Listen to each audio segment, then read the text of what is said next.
हा आपला राईस तयार झालेला आहे, खूप कमी वेळेमध्ये आणि सुटसुटीत झालेला आहे। नक्की ट्राय करून पहा। असेच नवीन व्हिडिओ पाहण्यासाठी चॅनलला सबस्क्राईब करा। आणि हा राईस खूप खूप झटपट होणारी रेसिपी आहे, नक्की ट्राय करा। नमस्कार, शौर्य शाश्वत चॅनलमध्ये आपलं स्वागत आहे। मी आज बनवणार आहे जिरा राईस।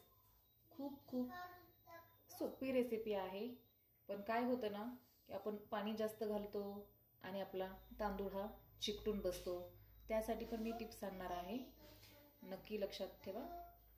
आणि हा जिरा राईस आपण कसा बनवणार आहोत ते पाहूयात। चला तर, हा बासमती राईस घेतलेला आहे आपण 1 वाटी।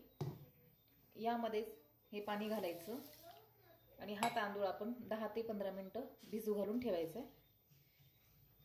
त्याच्यानंतर आपण हे कुकरला लावणार आहोत।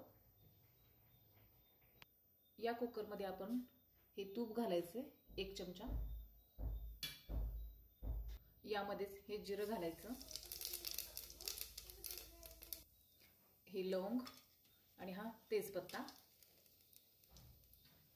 याला थोडं मिक्स करून घ्यायचं। यामध्येच चवीनुसार मीठ घालायचे।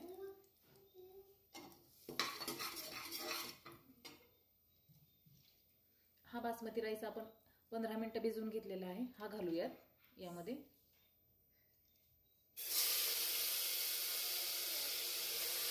खूप छान असा फोडणीचा सुगंध येत आहे, पाहू शकता।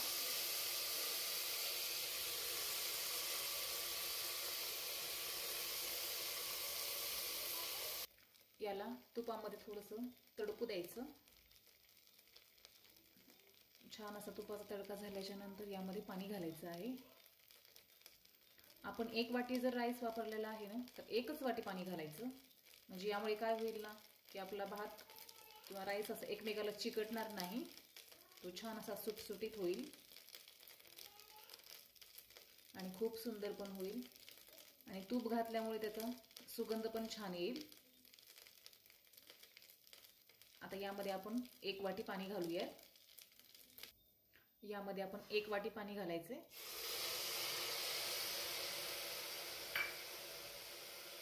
याला छान मिक्स करून घ्यायचं।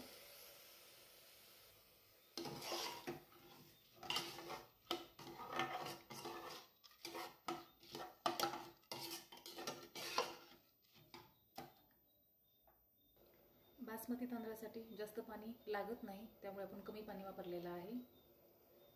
याला 2 मिनिटं असं छान उकळी येऊ द्यायची आणि त्यानंतरच कुकरचं झाकण लावायचं आहे। पाहू शकता छान असं उकळी आलेली आहे। आता याला झाकण लावून घेऊयात। झाकण लावताना आपण काय करायचं ना, हा गॅस कमी करायचा आणि त्यानंतर झाकण लावायचं, म्हणजे पटकन बसेल झाकण हे। आणि याला 2 शिट्ट्या करून घ्यायच्यात आपल्याला। आता याची पूर्णपणे वाफ गेलेली आहे। आपण हे झाकण काढून पाहूयात कुकरचं।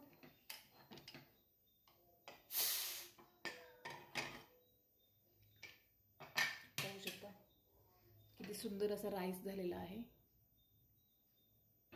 हा मी थोडासा तुम्हाला दाखवते काढून। हे पाहू शकता किती वेगळा असं सुटसुटीत झालेला आहे। हे मी काढून घेते।